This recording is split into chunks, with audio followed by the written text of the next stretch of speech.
I hope all of you know, it's 51 years ago since the CPS was founded by Margaret Thatcher and Keith Joseph, and indeed 50 years ago since Thatcher herself became a leader of the Conservative Party. And one is tempted to draw parallels perhaps with that and our guests this evening, and hopefully their journeys will be similar.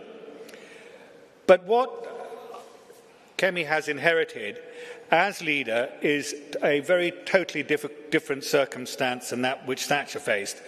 And we have, as you heard earlier, been through the biggest electoral defeat in the Conservative Party that we have ever had in our 200-year history. And regrettably, it was a deserved defeat. It was a defeat that was driven by a record, certainly over the previous years, of a lamentable unconservative government that delivered net zero, a piece of legislation that I think is disastrous. We started expelling the non-DOMs, another catastrophic economic impact on the country. We had uncontrolled legal immigration, the highest taxes since the Second World War, excess regulation, woeful economic growth, and no reforms whatsoever of any relevance on either welfare or the National Health Service. And the position our good leader, Kemi, is in today, I think we would all describe as highly challenging. But we're here today, Kemi, with friends, and I want you to understand that. These are good friends who want to see you succeed, and we look forward to hearing today more about your personal philosophy, your values and your political principles. So let the unveil start. The founder of the CPS herself left some very big political footprints behind her. We all hope that you will fill them again. And we will all be with you when you do. Thank you and welcome, Kemi Badenoch.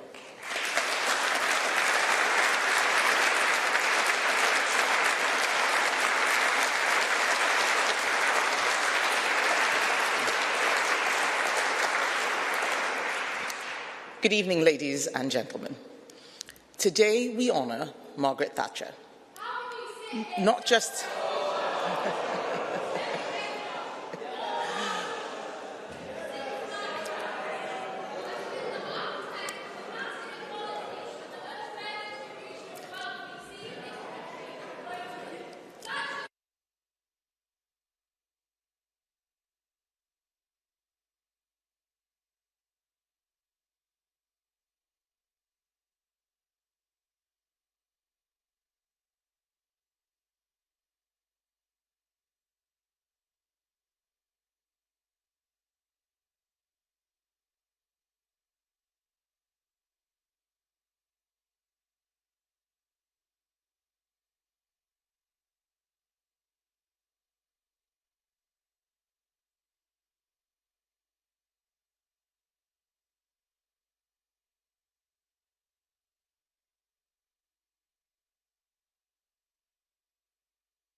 Ladies and gentlemen, today we honour Margaret Thatcher. Clearly some are still quite terrified by her. Yes, sure. This is just like my election hustings.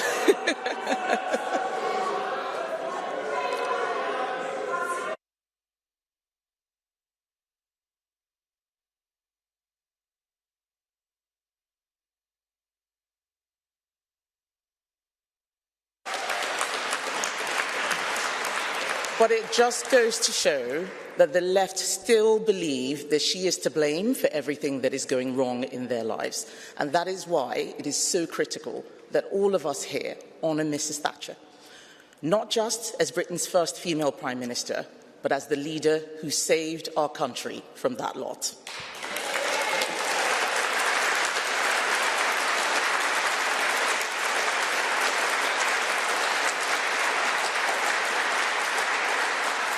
She didn't arrive in office to manage decline.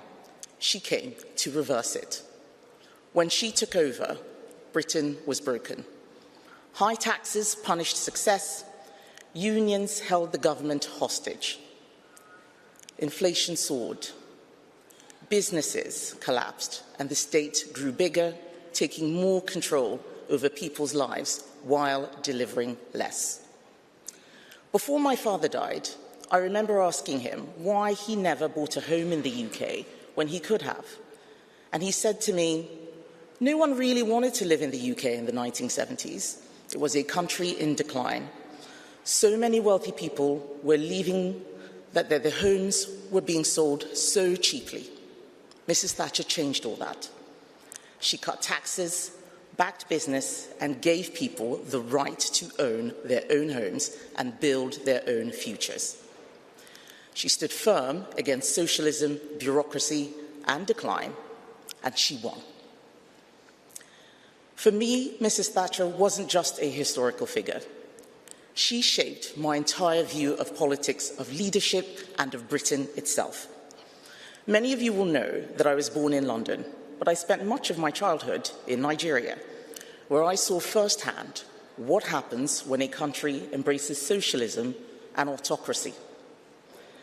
There was no Thatcher-style leadership there, no belief in free markets, in personal responsibility, or in hard work being rewarded.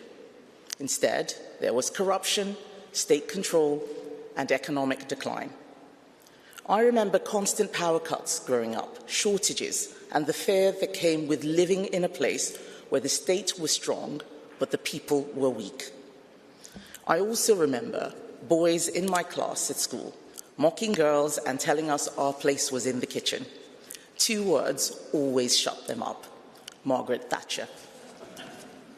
When I moved back to the UK as a teenager, I came not to the country in decline that my father remembered, but to a country transformed by Thatcher's revolution, a country that had confidence, energy, and opportunity.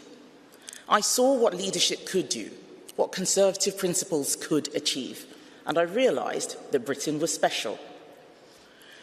I became a conservative because I saw what happens when government overreaches, when socialism takes hold, and when the individual is crushed under the weight of bureaucracy and the soft bigotry of low expectations. Margaret Thatcher taught me something powerful. If you want to change a country, you need courage, you need conviction, and you must never, ever back down from doing what is right.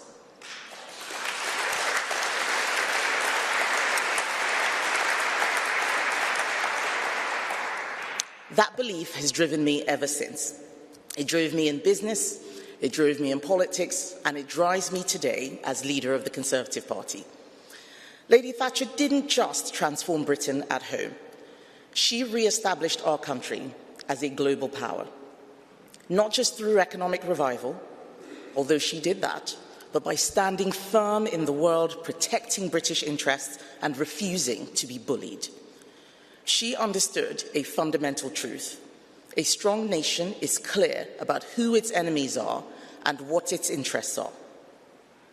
She knew that appeasement never works and that weakness invites aggression. Her decision to send a naval fleet thousands of miles away to reclaim the Falklands Islands was risky. Many in Whitehall advised against it. The UN wanted Britain to negotiate them away. Others thought it wasn't worth the fight. But Mrs. Thatcher knew what was at stake. The Falklands were British, and when they were threatened, she didn't hesitate. She stood up for our sovereignty, our people, and our global reputation. She didn't talk, she acted. Compare that to today. Labour is giving British territory away in the Takeoff Islands.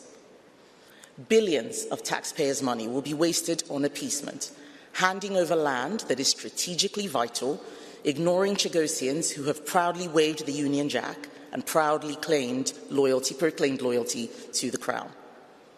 The excuses we hear about UN court rulings and electromagnetic signals are nonsense. British territory is British territory.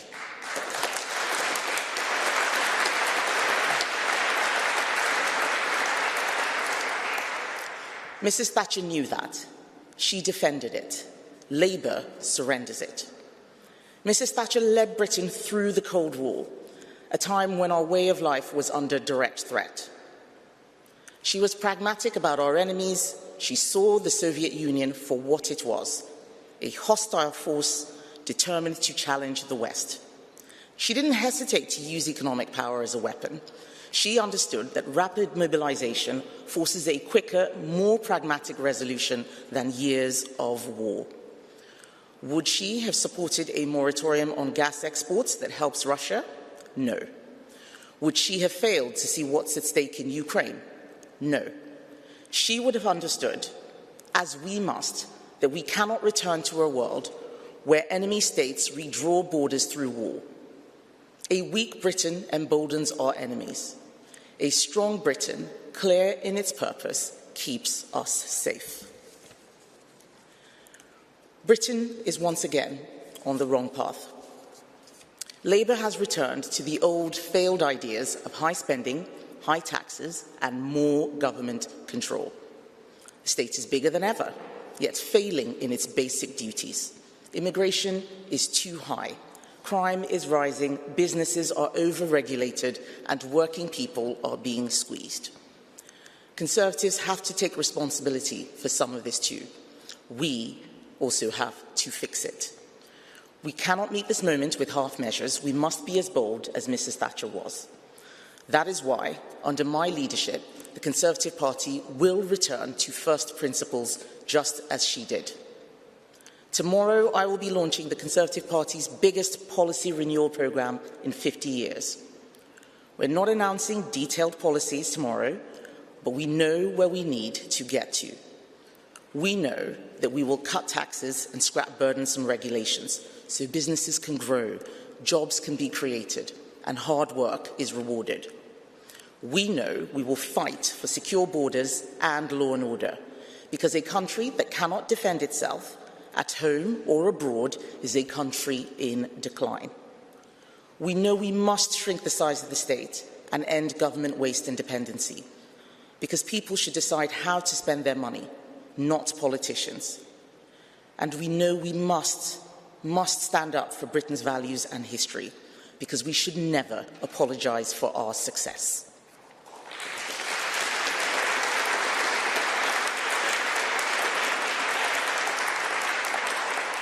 Margaret Thatcher understood that you don't fix a broken country by making the state bigger. You fix it by making the people stronger. And that is exactly what the Conservative Party, under my leadership, will do. And it starts with renewal. Just as she rebuilt Britain, we must renew our party, rebuild our country, and save our future.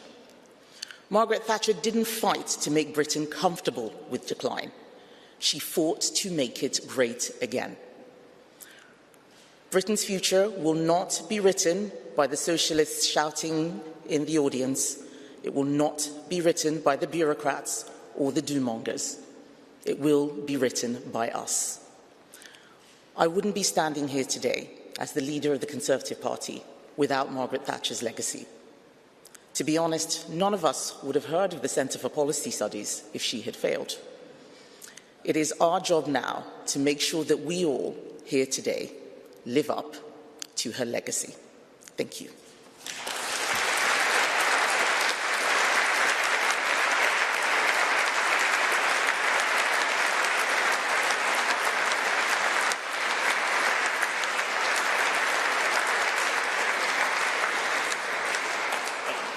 Thank you so much, Kemi, and thank you all, with two exceptions, for joining us here today. I hope you've found it as interesting and thought-provoking as we intended. Please, if you are joining us for drinks and dinner afterwards, then please make your way through behind me. If you're not, please don't fake your way through it. Well, we do have a list of people. But if you're, for everyone who's come, thank you so much for joining us. And we hope to see you again at future CPS events, because we do this once a year, but the work of policy making and opinion forming and research goes on every single day. And it's wonderful to have your support and engagement with that process. So thank you all so much.